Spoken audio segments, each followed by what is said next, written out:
Hello guys, so here's what we got. We got a laser that's mounted pretty much perfectly vertically, as close as I could get it anyway. And I've got a converging lens, double convex lens right here. Okay, and it has a focal length of 30 centimeters.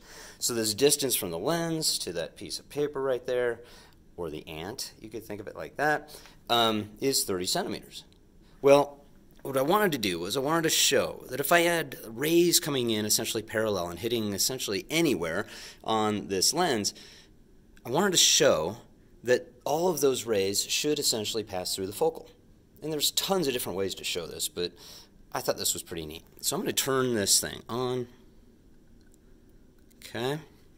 So there we go. It's going right through the center pretty much. And it's going right onto where that dot was. So here's what I'm going to do now. I'm just going to move this thing on the stand. I'm going to move it back and forth and that way and that way.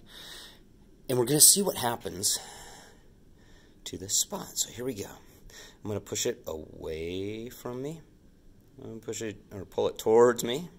I'm going to go to the right. And I'm going to go to the left.